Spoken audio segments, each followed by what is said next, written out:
మిథున రాశి వారికి ఆరోగ్యం పట్ల కాస్త జాగ్రత్తలు తీసుకోవాలి. ప్రతి చిన్న విషయానికి అలసట, తెలియని ఆందోళన ఎక్కువ అవుతుంది. వృత్తిలో ఉద్యోగాల్లో అన్నీ బాగున్నా ఏదో తెలియని ఇబ్బంది అనేది ఏర్పడుతుంది. ముఖ్యంగా భాగ్యంలో రాహు ఉన్నారు. తండ్రి ఆరోగ్యం కావచ్చు, లేదా ఉద్యోగం పరంగా కావచ్చు, ఇబ్బంది ఉండే అవకాశం గోచరిస్తోంది. జాగ్రత్త వహించాలి. అదేవిధంగా దశమంలో శని కెరీర్ బాగానే ఉంటుంది. అయితే ఉన్న ఉద్యోగం కాకుండా కొత్త ఉద్యోగం ప్రయత్నం చేయాలనే ఆలోచన చేస్తారు. ప్రస్తుతం ఉన్న పరిస్థితుల్లో అవి ఏమీ చేయకుండా ఉన్న ఉద్యోగంలో ఉద్యోగం చేసుకుంటూ సాధ్యమైనంత వరకు ఖర్చులకి దూరంగా ఉండడం చెప్పదగింది. మనకి ₹2 వస్తే ₹20 ఖర్చు ఉంటుంది. అది అనుకోని ఖర్చులు, అది హెల్త్ పరంగా కావచ్చు, మరి ఏ విధంగా అయినా సరే ఆ విషయంలో జాగ్రత్త తీసుకోండి. ఎప్పటి నుంచో వివాహ సంబంధం కోసం ప్రయత్నిస్తున్న వారికి మంచి సంబంధం కుదురుతుంది. జాతక పరిశీలన చేసుకుని ముందుకు వెళ్ళండి.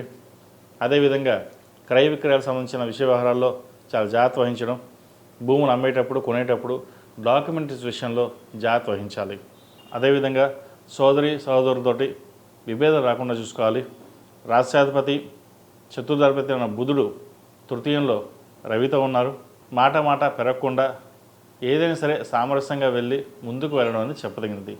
చిన్న విషయాలు కూడా అతిగా పట్టించుకోవడం వల్ల ఆరోగ్యపరంగా ఇబ్బందులు అనేవి ఉండే అవకాశం గోచరిస్తుంది.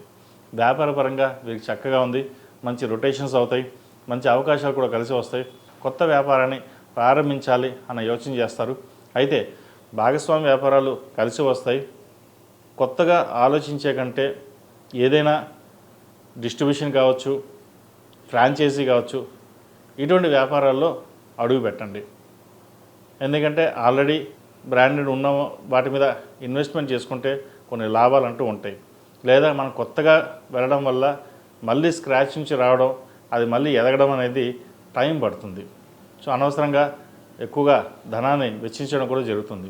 ఇటువంటి విషయ వ్యవహారాల్లో ఆచితూచి వ్యవహరించండి. మనకి ఏది సూట్ అవుతుంది, అది చెయ్యొచ్చా చేయకూడదా, ఈ బిజినెస్ మనకు కలిసి వస్తుందా లేదా అనేది పెద్దవాళ్ళ సలహాలు సూచనలు తీసుకుని ముందుకు వెళ్ళడం చెప్పదగిన సూచన. ఈ రాశిలో నిర్మించిన విద్యార్థులకు కాలం అనుకూలంగా ఉంది. ముఖ్యంగా విదేశీ సంబంధించిన విషయ వ్యవహారాలు వీరికి అంత అనుకూలంగా లేదు. ఇక్కడే ఉండి హయ్యర్ స్టడీస్ కంప్లీట్ చేసుకోవడం చెప్పదగినది. MBA ఫినాన్స్, అదే బీటెక్, సాఫ్ట్వేర్ సంబంధించిన విషయ వ్యవహారాలు కాస్త ఇబ్బందికరంగా ఉన్న ప్రథమార్థం కంటే ద్వితీయార్థంలో కొంతవరకు వీరికి బాగుంటుందని చెప్పచ్చు.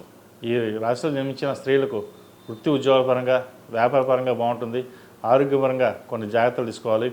వ్యాపారంలో నష్టం రాకుండా చూసుకోవడం బాధ్యత మీదే ఉంటుంది.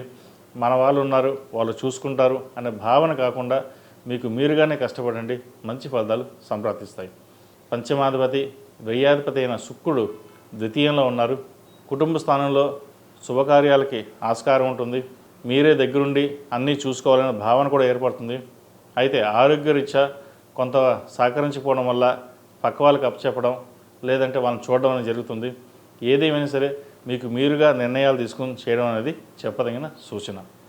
ఈ రాశిలో జన్మించిన వారు ప్రతిరోజు ప్రతినిత్యం ఓ నమో నారాయణ ఉత్తులతో దీపారాధన చేయడం, హనుమాన్ చాలీసా పఠించడం చెప్పదగిన సూచన.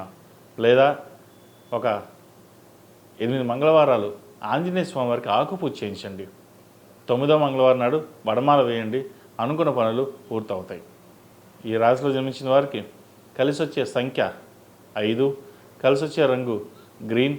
ఏదైనా పని మీద బయటకు వెళ్ళేటప్పుడు మంగళవారం కానీ శనివారం అనగానే వెళ్ళండి. మంచి ఫలితాలు సంప్రాప్తిస్తాయి. ePoojaStore.in పసుపు కుంకుమ నుంచి దేవతా విగ్రహాల దాకా అన్ని రకాల పూజలు, వ్రతాలు, వివాహం, గృహప్రవేశం, హోమాది శుభకార్యాలకు కావలసిన పూజా సామాగ్రి అంతా ఒక్క క్లిక్తో మీ ఇంటి వద్దకే. నేడే ఆర్డర్ చేయండి మీ ePoojaStore.in లో. One stop for all puja needs.